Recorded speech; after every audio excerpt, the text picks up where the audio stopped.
नमस्कार मेरे दोस्तों। देखिए 19 अगस्त के फर्स्ट शिफ्ट, सेकंड शिफ्ट और थर्ड शिफ्ट के जितने भी प्रश्न मेरे को मिले हैं, चाहे वो 50 से 60 प्रश्न ही क्यों ना हो, जो 100% रियल है उसको मैं आज आपको कराऊंगा। इंग्लिश और हिंदी दोनों में होगा। क्वेश्चन देखिएगा कि कैसे कैसे प्रकार के हार्ड लेवल के भी प्रश्न हैं और नॉर्मल लेवल के भी प्रश्न हैं, लेकिन कुछ हार्ड लेवल के भी प्रश्न हैं जिसको एक्सपेक्ट हम नहीं करते हैं, वैसे प्रश्न भी पूछे गए हैं। तो पहला मैं बताऊंगा आपको सेकंड शिफ्ट का, फिर थर्ड शिफ्ट की, फर्स्ट शिफ्ट का। शर्त यह है कि पूरा वीडियो देखना, अच्छे से देखना, ये आपके आने वाले शिफ्ट के लिए बहुत हेल्प करेगा। इसका ऑल PDF आपको टेलीग्राम चैनल पर मिल जाएगा, जाके ज्वाइन कर सकते हो। ठीक है, चलो। पहला प्रश्न था, दिल्ली विधानसभा चुनाव 2025 में बीजेपी ने कितनी सीटें जीती? ये पूछा गया था। How many seat did BJP win in the Delhi assembly election 2025? ये देख सकते हैं 48 सीटें जीती। 48 सीट जीतकर किसको जो मिला, मुख्यमंत्री कौन बनी? रेखा गुप्ता बनी। ठीक है, यहाँ पर देख सकते हैं। फरवरी 2025 में दिल्ली की 70 सीटों पर चुनाव हुए। 8 फरवरी को नतीजे आए और बीजेपी ने 48 सीट जीतकर बहुमत हासिल किया और रेखा गुप्ता जो कि है मुख्यमंत्री बनी। क्लियर है यहाँ तक? The Delhi Assembly election were held in February 2025 for 70 seats. Results were declared on 8th February with BJP winning 48 seats, securing majority. Rekha Gupta became the Chief Minister of Delhi. Clear? ये पूछा गया था। ये तो simple प्रश्न था आपके लिए। IPL 2025 में 700 रन बनाने वाला सबसे युवा खिलाड़ी कौन था? Who was the youngest player to score 700 runs in IPL 2025? याद रखेंगे कौन था? साई सुदर्शन। ये कहाँ, कौन से टीम से खेल रहा था? तो गुजरात टाइटंस से। IPL 2025 में 700 रन बनाने वाला सबसे युवा खिलाड़ी साई सुदर्शन थे। उन्होंने 23 साल की उम्र में यह उपलब्धि हासिल की थी। ठीक है, देख सकते हैं Sai Sudharsan created history by becoming the youngest player to score 700 run in IPL 2025 was Sai Sudarshan. He achieved this feat at the age of 23. ठीक है, किस टीम से बिलोंग करते बोलेंगे? क्या बोलोगे आप? गुजरात टाइटंस से। ठीक है।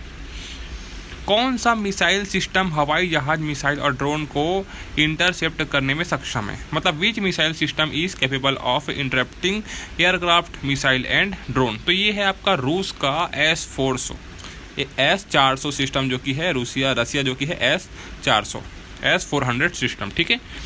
हिंदी जो में क्या देख सकते हैं कि भारत ने मई 2025 में पाकिस्तान के ड्रोन और मिसाइल हमले को रोकने के लिए S-400 का सफल उपयोग किया। यह दुनिया की सबसे उन्नत एयर डिफेंस सिस्टम में गिना जाता है। ठीक है। In May 2025 India successfully used the Russia S-400 system to stop Pakistani drone and missile attack. It is one of the world most advantage air defence system. अभी ये तो ईजी था, अभी क्वेश्चन को देखना। ऐसे प्रश्न पूछे गए हैं जो नहीं पूछे जाने चाहिए थे। ये तो और सिंपल है। विश्व जल दिवस 2025 की थीम क्या थी? ये सबको पता होना चाहिए। What was the theme of world water day 2025 की बात करेगा। ग्लेशियर संरक्षण था, ग्लेशियर प्रिजर्वेशन की बात कही गई थी। यहाँ पास हिंदी में देख सकते हैं कि 22 मार्च 2025 को मनाए जाने वाले विश्व जल दिवस की थीम ग्लेशियर संरक्षण था, जो जलवायु जल संसाधन प्रबंधन में ग्लेशियर की भूमिका पर केंद्रित थी। ये आप इंग्लिश में भी देख सकते हैं। अगर मैं इंग्लिश में बताऊँगा तो वीडियो 50 मिनट की बन जाएगी, इसलिए मुझे फास्ट फॉरवर्ड करना पड़ता है। ठीक है, आप इसको पढ़ सकते हैं। इसरो का जो 100वां मिशन कब लॉन्च हुआ? ये प्रश्न देखो। अब ये जो प्रश्न रियल में पूछा गया था या फिर नहीं पूछा गया था, या फिर इसी से संबंधित प्रश्न पूछा गया था कि इसरो का 100वां मिशन कब लॉन्च किया गया था, और ये प्रश्न NTPC में ग्रेजुएट लेवल में पूछा जा चुका है। तो इसरो का जो 100वां मिशन है वो 9 सितंबर 2012 को लागू हुआ था, है ना? ये प्रश्न पूछा गया था आपके एग्जाम में आज के में, और यही प्रश्न आपके NTPC में भी पूछा गया था। आप गूगल में सर्च करोगे तो आपको दिख जाएगा। ठीक है।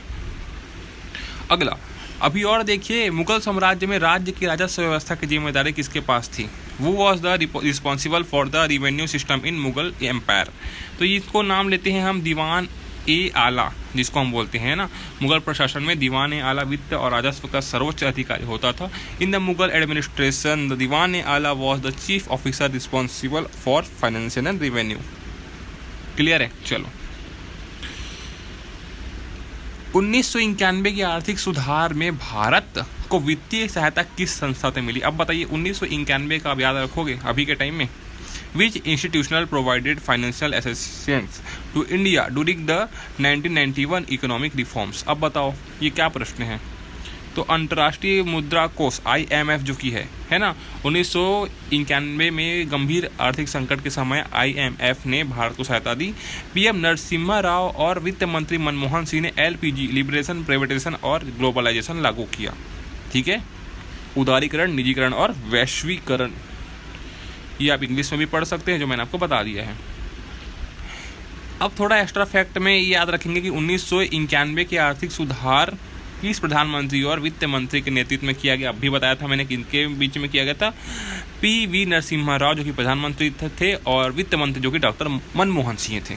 ठीक है, इन्हीं के समय में प्राइवेटाइजेशन, ग्लोबलाइजेशन और क्या बोलते हैं उसको, उदारीकरण, उसको लागू किया गया था। ठीक है, ये आप यहाँ पर देख सकते हैं। अगला प्रश्न है, मृदा अपरदन, सॉइल इरोशन रोकने की प्रमुख तकनीक कौन सी है। दोस्तों, चैनल पर नए हो तो चैनल को सब्सक्राइब कर लेना। इस चैनल पे आपको जितने भी एनालिसिस होते हैं, जितने भी एग्जाम होते हैं, सबके एनालिसिस कराऊंगा, हिंदी और इंग्लिश दोनों में। ठीक है, वीडियो को हाइप कीजिएगा, थोड़ा से हाइप का ऑप्शन आपको दिखने को मिल जाएगा वहाँ पर, तो हाइप करिए। ठीक है, मृदा अपरदन रोकने की प्रमुख तकनीक कौन सी है। What is the main technique to prevent soil erosion. तो क्या बोलेंगे इसको, समुच्चर खेती या फिर कंटूर फार्मिंग जिसको हम बोलते हैं, कंटूर खेती जिसको हम बोलते हैं, उसके लिए है ना, या फिर कुछ ऐसे भी उपयोग किए जाते हैं। लेकिन जो ये फार्मिंग है, समुच्चन खेती और कंटूर फार्मिंग, ये किया जाता है। ठीक है, देखिए, समुच्च रेखाओं के साथ खेती करने से पानी का बहाव रुकता है, मिट्टी बहने से बचती है और ट्रेसिंग या थ्रेसिंग भी कहते हैं, ये आप पढ़ सकते हैं। देखिए, फोर्ट सेंट जॉर्ज का निर्माण कब और कहाँ हुआ। अब बताओ ये प्रश्न, when and where was Fort St, है ना, जॉर्ज कंस्ट्रक्टेड, ये पूछा गया है। अब बताइए, यहाँ पास 1639 से 1640 मद्रास में, यानी चेन्नई में, ये प्रश्न पूछा गया आपकी सेकंड शिफ्ट में। अभी देखते जाओ, ऐसे ऐसे प्रश्न पूछे गए हैं भाई। ब्रिटिश ईस्ट इंडिया कंपनी ने इसे बनाया था। यह भारत का पहला अंग्रेजी किला था और अब तमिलनाडु विधानसभा का मुख्यालय है, ये याद रखेंगे। ठीक है, यहाँ पास आप एक्सप्लेनेशन भी देख सकते हैं। अगला, हिमालय से निकलने वाली प्रमुख नदियाँ कौन सी है। सिंपल सा क्वेश्चन है। Which are the main river originating from the Himalayas. Sindhu, Ganga, Brahmaputra, Indus, Ganga, Brahmaputra, ये सभी निकलती हैं, पता होना चाहिए आपको। ये नदियाँ भारत की कृषि और परिस्थिति के लिए अत्यंत महत्वपूर्ण है, आपको पता होना चाहिए। ठीक है, मंत्रिपरिषद, काउंसिल ऑफ मिनिस्टर का मुख्य कार्य क्या है। What is the main function of the council of ministers.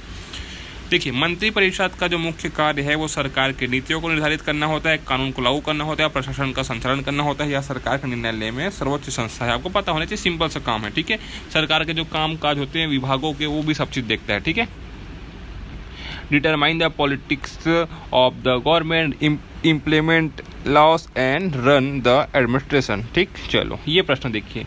86वां संविधान संशोधन अधिनियम 2002 किस अधिकार से संबंधित है, आपको पता होना चाहिए। RTE एक्ट से संबंधित है ना, RTE एक्ट 21A से, है ना। द 86 कॉन्स्टिट्यूशनल अमेंडमेंट एक्ट 2002 इस रिलेटेड टू विच राइट, यहाँ पर देख सकते हैं, राइट टू एजुकेशन से संबंधित है, आर्टिकल 21A से। ठीक है, यह संशोधन 6 से 14 वर्ष के बच्चों के लिए शिक्षा को मौलिक अधिकार बनाता है, याद रखेंगे। This amendment made education a fundamental right for children aged 6 to 14 under article 21A। ठीक है, अधिक कार्बोहाइड्रेट खाने से क्या प्रभाव पड़ता है। What are the effect of consuming excess carbohydrate. तो देखिए, मोटापा, डायबिटीज, हृदय रोग का खतरा बढ़ जाता है, ये चीज़ें आप यहाँ पास देखा गया है। ज़्यादा कार्बोहाइड्रेट लेने से शरीर में वसा बढ़ती है, थकान और पाचन संबंधी समस्या हो सकती है, ये आप देख सकते हैं। ठीक, कार्बोहाइड्रेट में कितने कैलोरी होती है, 4 कैलोरी होती है आई थिंक, है ना। मैं आपको थोड़ा याद कराते चलाता हूँ यहाँ पास। आवृत्ति और समय अवधि का संबंध क्या है, फ्रीक्वेंसी और टाइम पीरियड का। What is the relationship between frequency and time period बोला गया है। तो ये मैं आपको ऑप्शन दिखा देता हूँ, आंसर भी दिखा देता हूँ, और अपने हिसाब से आप सॉल्व कर सकते हैं इसको। ठीक है, चलिए, ये पूछा गया था, रॉलेट एक्ट का विरोध किन मुस्लिम विद्वानों ने किया। Which Muslim scholars opposite the Rowlatt act.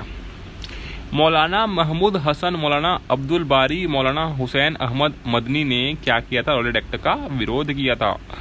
यहाँ पर देख सकते हैं, इन उलेमा ने गांधी जी के साथ मिलकर पंजाब और दिल्ली में आंदोलन किया था, आपको पता होना चाहिए। 1908 का नोबेल पुरस्कार चिकित्सा फिजियोलॉजी किसे मिला। अब बताओ, वो वॉन द नोबेल पुरस्कार in psychology of medicine in 1908? Ilya Ilyich Mechnikov और पॉल एहरिलीच। अब बताइए भाई, ऐसे नाम आपको याद करना पड़ता है, वो भी उतना दिन का, समझ रहे हो बात को? तो यहाँ पास ये देख सकते हैं आप, ठीक है। ये देख सकते हैं, गणित के एक क्वेश्चन है, 14 सेंटीमीटर व्यास वाले गोले का पृष्ठीय क्षेत्रफल ज्ञात कीजिए। गोले का पृष्ठीय क्षेत्रफल आप निकाल के इसको ज्ञात कर सकते हैं। What is the surface area of A sphere with A diameter of 14 centimetre. तो यहाँ पास मैं आपको डायरेक्ट आंसर दिखा देता हूँ भैया। ये भी है, पूछा गया था लाभ हानि से संबंधित प्रश्न। भारत के दक्षिण पूर्व में कौन सा देश स्थित है, ये पूछा गया था। सिंपल सा क्वेश्चन है, which country is located south east of India? Sri Lanka पता होना चाहिए, ऑप्शन में श्रीलंका होगा, ठीक है। थोड़ा सा एक्स्ट्रा देख लेंगे कि भारत के दक्षिण पूर्व में श्रीलंका स्थित है। यह हिंद महासागर का एक द्वीप देश है।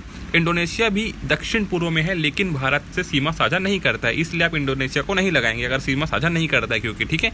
भारत के अन्य पड़ोसी देश देख सकते हैं, पाकिस्तान, अफगानिस्तान जो कि उत्तर पश्चिम में है, नेपाल, भूटान, चीन जो कि उत्तर में है, बांग्लादेश और म्यांमार जो कि पूर्व में है, म्यांमार जो कि पूर्व में है, मालदीव दक्षिण और पश्चिम में। इतना आपको पता होना चाहिए। ये इतना आप नॉलेज याद रखेंगे एक्स्ट्रा फैक्ट के रूप में, ठीक है। ये इंग्लिश में देख सकते हैं। इंग्लिश में आपको नहीं बताऊंगा क्योंकि वीडियो बहुत लंबी हो जाएगी आपकी इंग्लिश बताते हुए। आप इसको खुद पॉज करके पढ़ सकते हैं या फिर आप PDF में एक साथ इसको पढ़ सकते हैं, ठीक है। मैं आपको ऊपर ही ऊपर बता रहा हूँ जिससे आपको समझ आए।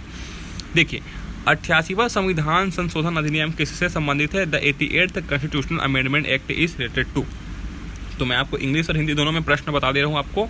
देख सकते हैं, सर्विस टैक्स से संबंधित है, सेवा कर से संबंधित है। 88वां संविधान संशोधन 2003 में किया गया था, जिसके तहत अनुच्छेद 268 ए जोड़ा गया। इसमें सेवा कर को भी शामिल किया गया, जिसे केंद्र सरकार लगाती है और उसका संग्रहण और वितरण केंद्र व राज्य सरकार दोनों करती है।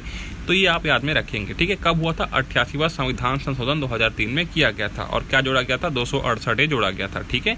चलो, आप ये देख सकते हैं इंग्लिश में। ये अगला है आपका 101वां संविधान संशोधन अधिनियम किससे संबंधित है? The 101st constitutional amendment act is related to. ये पूछा गया है। वस्तु और सेवा कर से संबंधित है, वही आपको एक्स्ट्रा फैक्ट से संबंधित क्वेश्चन है आपका। GST goods and service tax से संबंधित है। 101वां संविधान जो कि 2016 में संशोधन में हुआ था और इसके तहत अनुच्छेद 246 ए जोड़ा गया और GST वस्तु एवं सेवा कर जो कि बोलते हैं उसको लागू किया गया। GST 3 प्रकार की होती है, CGST हो गया, SGST हो गया और IGST हो गया। आपको पता होना चाहिए, ठीक है। ये आप यहाँ पर देख सकते हैं। अगला प्रश्न है, ऋषिकोंडा बीच कहाँ स्थित है? Where is the Rushikonda beach located? पूछा गया है। आंध्र प्रदेश में स्थित है, आपको पता होना चाहिए, ठीक है। ऋषिकोंडा बीच जो कि आंध्र प्रदेश के विशाखापट्टनम के पास स्थित है, इसे 2020 में ब्लू फ्लैग सर्टिफिकेट मिला था। पूछ लेगा 2020 में ब्लू फ्लैग सर्टिफिकेट किसे मिला था, तो बोलेंगे ऋषिकोंडा बीच को, जो कि आंध्र प्रदेश में स्थित है। यह बीच साफ पानी और सुनहरी रेत के लिए प्रसिद्ध है। किसके लिए प्रसिद्ध है? साफ पानी और सुनहरी रेत के लिए प्रसिद्ध है, ये आप देख सकते हैं, ठीक है। चलो, 180 डिग्री देशांतर रेखा को क्या कहा जाता है? What is the 180 degree longitude call it? क्या कहते हैं? अंतर्राष्ट्रीय तिथि रेखा, जिसको इंटरनेशनल डेट लाइन इसको हम बोलते हैं। 180 देशांतर रेखा को एंटी मेरिडियन या इंटरनेशनल डेट लाइन भी कहते हैं। यह पृथ्वी को पूर्व और पश्चिम गोलार्ध में बांटती है और तारीख बदलने का आधार है। कौन सा? 180 देशांतर रेखा, ठीक है। ये आप इंग्लिश में देख सकते हैं। जलियांवाला बाग हत्याकांड 1919 की जांच के लिए महात्मा गांधी ने किस समिति का गठन किया? देखिए, ऐसे प्रश्न पूछ रहे हैं आपके एग्जाम में। Which committee was formed by Mahatma Gandhi to investigate the Jallianwala Bagh massacre 1919, जो कि हुआ था कांग्रेस जांच समिति का गठन किया गया था। 13 अप्रैल 1919 को अमृतसर के जलियांवाला बाग में जनरल डायर ने निहत्थे लोगों पर क्या चलाई थी? गोलियां चलवाई थी। इसकी जांच के लिए महात्मा गांधी के नेतृत्व में कांग्रेस ने एक जांच समिति बनाई। इस घटना ने गांधी जी को गहराई से झकझोर दिया और इसके बाद उन्होंने असहयोग आंदोलन 1920 शुरू हुआ। तो इसमें भी याद रखेंगे एक्स्ट्रा फैक्ट में कि असहयोग जो आंदोलन है वो 1920 में हुआ था, ठीक है। चलो, एक देख सकते हैं, poverty and unBritish rule in India पुस्तक किसने लिखी है? देखिए, आप पुस्तक से संबंधित प्रश्न पूछ रहे हैं दोस्तों, तो पुस्तक से संबंधित जो इंपॉर्टेंट प्रश्न बनते हैं उनको पढ़ के जाइए, ठीक है। इतने दिन तक नहीं पूछे थे, लेकिन अभी पूछ रहे हैं आपको, ठीक है। वो wrote the book poverty and unBritish rule in India, ठीक है। देख सकते हैं, दादा भाई नौरोजी इसका सही आंसर हो जाएगा। तो मैं बोलूँगा कि आपको जो इंपॉर्टेंट बुक्स है उनको पढ़ के जाना। आज ही शिफ्ट में पूछा गया, इससे पहले आपको नहीं देखने को मिला है, ठीक है। देख सकते हैं, यह पुस्तक 1901 में लिखी गई थी। दादा भाई नौरोजी ने इसमें ड्रेन ऑफ वेल्थ थ्योरी प्रस्तुत की। जिसमें बताया कि किस प्रकार ब्रिटिश शासक भारत की संपत्ति बाहर ले जा रहे हैं। नौरोजी जी को ग्रेट ओल्ड मैन ये पूछा गया था। ग्रेट ओल्ड मैन किसे कहा जाता है, तो दादा भाई नौरोजी को कहा जाता है। आपको पता होना चाहिए, वे कांग्रेस के 3 बार अध्यक्ष रहे हैं। ठीक है, मैं यहाँ पर जो भी जानकारी दूंगा 100% रियल रहेगा। जो मैं प्रश्न बताऊंगा वो रियल रहेगा, आप अच्छे से देख सकते हैं। फालतू चीज़ें बता के मैं क्या कर सकता हूँ बताइए। मालगुडी डे की कहानी के लेखक कौन है, ये पूछा गया। देखिए, who is the author of Malgudi day. R K Narayan याद रखेंगे। आर के नारायण जो कि है मालगुडी डे के लेखक है। देख सकते हैं एक्सप्लेनेशन की मालगुडी डे 1943 में प्रकाशित कहानियों का संग्रह है। यह काल्पनिक नगर मालगुडी पर आधारित है। आर के नारायण ने भारतीय समाज के दैनिक जीवन और उसकी सरलता को इसमें दर्शाया है। ठीक है, चलो ये देख सकते हैं, मैं बताया था ना, संविधान संशोधन को ऐसे पढ़ के जाओ जैसे कि वो क्या बोलना चाहिए, सुप्रीम है। पक्का पूछता है यार। 3 क्वेश्चन हो गया संविधान संशोधन से, देख रहे हो आप। 61वां संविधान संशोधन किससे संबंधित है, देखिए the 61st constitutional amendment is related to पूछा है। देखिए, मतदान का आयु 21 से घटाकर 18 की गई थी। मैंने पूरा समझाया था आपको, जाके देख सकते हैं। इसमें भाग 1 से लेके भाग 22 तक में जो भी संशोधन हुए मैं करवा चुका हूँ आपको, अच्छे से देखते जाके आप। ठीक है, तो आपको यहाँ पास नंबर कन्फर्म हो जाता। 61वां संविधान संशोधन 1989 में किया गया। इसके अनुसार लोकसभा और राज्य विधानसभा चुनावों के मतदान की न्यूनतम आयु 21 से घटाकर 18 कर दी गई। यह भारतीय युवाओं की लोकतंत्र में भागीदारी को बढ़ाने के लिए एक महत्वपूर्ण कदम था। ठीक है भाई, ये प्रश्न पूछा गया था, भारतीय संविधान का अनुच्छेद 25 किस अधिकार से संबंधित है। Article 25 of the Indian constitution is related to which right. धर्म की स्वतंत्रता का अधिकार इसमें दिया गया है, याद रखेंगे, अनुच्छेद 25 में। मतलब ये जो है ना संविधान, ये आपके लिए क्वेश्चन का नंबर बढ़ाएगा आपका।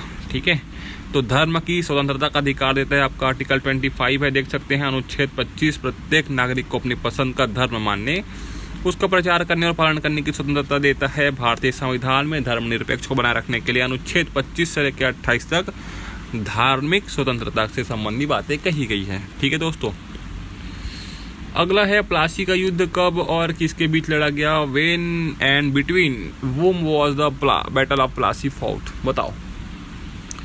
तो 23 जून 1757 को ब्रिटिश ईस्ट इंडिया कंपनी और बंगाल के नवाब सिराज उद दौला के बीच लड़ा गया था। ठीक है, 1757 में।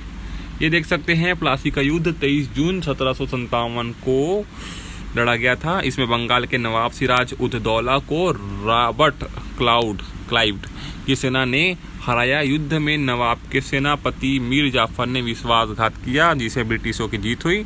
यही युद्ध भारत में अंग्रेजों की सत्ता का नींव माना जाता है। ठीक है, तो ये गद्दारी करना चलते आ रहा है। ठीक है जी, ये देख सकते हैं। तो पूछा गया था P = mv की इस भौतिक अवधारणा का सूत्र है यार। तो देख सकते हैं आप, जो भी है इसको, है ना, मैं आपको संवेग का जो कि सूत्र है आपको पता होना चाहिए। यहाँ पास आपको मैं दिखा दिया हूँ। ये पूछा गया था त्रिकोणमिति में, यदि यहाँ पास क्या पूछा गया अच्छे से देख लेना आप, है ना, PDF में। पहला मानव विकास रिपोर्ट, ह्यूमन डेवलपमेंट रिपोर्ट है, वो किस वर्ष जारी हुआ पूछा गया था। In which year was the first human development report released. ये पूछा गया था 1990 में हुआ था भाई। पहली मानव विकास रिपोर्ट 1990 में संयुक्त राष्ट्रीय विकास कार्यक्रम UNDP द्वारा प्रकाशित किया गया था। इसका उद्देश्य केवल आर्थिक विकास नहीं बल्कि शिक्षा, स्वास्थ्य, जीवन स्तर को भी विकास का आधार बनाना है। ये क्वेश्चन कई बार पूछा जा चुका है आपके एग्जाम में, तो जो इम्पोर्टेंट है मैं आपको करवा दिया हूँ, आपके लिए बेटर रहेगा। ये देख सकते हैं, जलियांवाला बाग हत्याकांड ने महात्मा गांधी को किस आंदोलन के प्रेरित किया। मैंने बताया था अशोक आंदोलन हुआ था, असहयोग आंदोलन 1920 में। नॉन कॉर्पोरेशन मूवमेंट 1920 में हुआ था, ये आप याद में रखेंगे। ठीक है ना, ये देख सकते हैं तमिलनाडु में हाल ही में किस विषय पर संशोधन में चर्चा हुआ। देखिए, recently in Tamil Nadu which topic related to constitutional amendment was discussed. ये पूछा गया था राज्यपाल और न्यायाधीश की नियुक्ति से संबंधित संशोधन हुआ था। तमिलनाडु में हाल ही में राज्यपाल और न्यायाधीशों की नियुक्ति से जुड़े मुद्दों पर संविधान संशोधन में चर्चा हुआ। यह संघ और राज्य के बीच शक्तियों के संतुलन से जुड़ा विषय था।